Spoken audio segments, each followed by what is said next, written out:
What to do, what it is, YouTube? It's your boy D Dynamite here, aka MrBoxer.com, aka Mr. Holla at your motherfucking boy. So I'm in the building, man. It's been a minute, but I'm back in the building, man.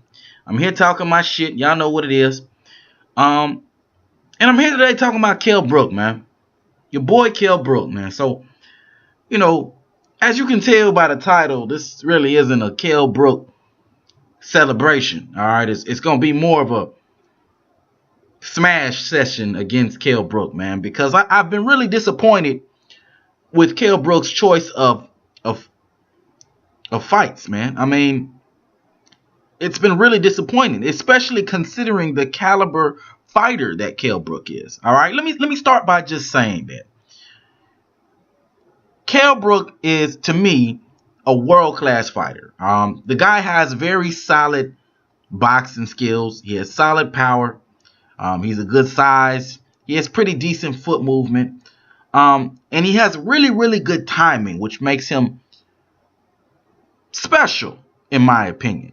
Okay, he's really good timing. All right, which was proved in the fight versus Sean Porter because he was timing Sean Porter coming in all fight long. Okay, so his timing was on point that entire fight, and in that fight he proved that he was world class. But my problem with Kell Brook, like I mentioned earlier, is that he's a world-class fighter, but he continues to fight bums. All right, now, like I don't understand this shit, okay? I really don't get it. As the IBF champion of the world, you have an obligation to not only defend your belt, but defend your belt against credible opposition, okay? Now, I'm not one of these guys who are, under the assumption or under the impression that fighters should be in back-to-back tough fights, okay? I understand, you have one big fight, okay? Maybe you might want to take a stay busy fight to stay sharp in between big fights, or maybe a few stay busy fights. But 3 stay busy fights, come on, man, that's going way too fucking far, okay? Kell Brook fights Jojo Dan. He fights Kevin Bizier, and he fights Frankie Gavin. Not only are these guys not on Kell Brook's level, but I've never even fucking heard of them before the fight with Kell Brook. And I think the thing that makes it even more embarrassing is the fact that prior to Sean Porter, Kell Brook's entire record consists of these kind of fights. So you would think that he would have enough of them. You know what I mean? You would think that he would be sick and tired of fighting bums. But for some reason, this guy insists on fighting low-level opposition. And it's annoying as shit. Okay? I don't want to see you as the IBF champion of the world if every fight is going to be against a bum. Okay? Now, no disrespect to those fighters, but they haven't proven enough, in my opinion, to be in the ring with Kell Brook. Point blank, period. So, without that proven talent, without that proven ability to last in the ring with world-class fighters, you shouldn't be there.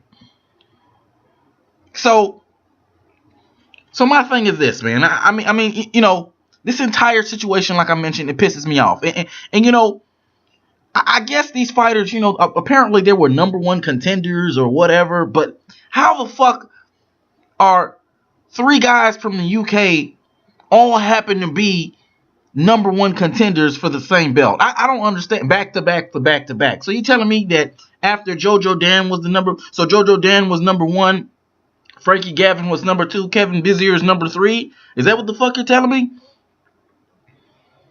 Like, I mean, this shit doesn't make sense to me, all right? And I haven't looked at the rankings. I don't know for a fact that these guys are number 1 contenders to the belt or not. I don't know. But there's some sort of excuse floating around for Kell Brook that's the reason why he's fighting these guys. Anyway, aside from that shit, whether they're number 1 contenders or not, it doesn't give Kell Brook the right to fight these kind of fighters back to back. Especially when he resides in a division that's flooded with competitors. Okay? Kell Brook resides in a division with Keith Thurman, with Sean Porter. He could fight Sean Porter again. Okay? With Timothy Bradley, with Amir Khan. All right? We know the Khan situation, but still, he's still there in the division. Okay? I'm not going to fully blame Khan for not making the fight. Part of that responsibility also falls on Kell Brook. Okay? You got other people. You got Andre Berto. You got Josecito Lopez. You got all these other guys in the division, in the welterweight division, in and or around that division that Kell Brook could fight. Okay? Not even back to back, but in between, the stay busy fights. But every person that Kell Brook has fought in the last, year and a half, 2 years, has been bum status. I mean, I don't even know where these guys. I have no idea who these guys are, quite frankly. So, I mean, this shit is just terribly upsetting to me. I don't understand it one bit. If anybody understands it, let me the fuck know. All right? Hit me up on Twitter. Box or capital X die. All right? Let me say that shit again. God damn it. Box capital X or capital X die. You could also hit me up on Facebook. Box -sign die. But until next time, it's your boy D Dynamite, man. I'm signing the fuck out. Holla at your motherfucking boy.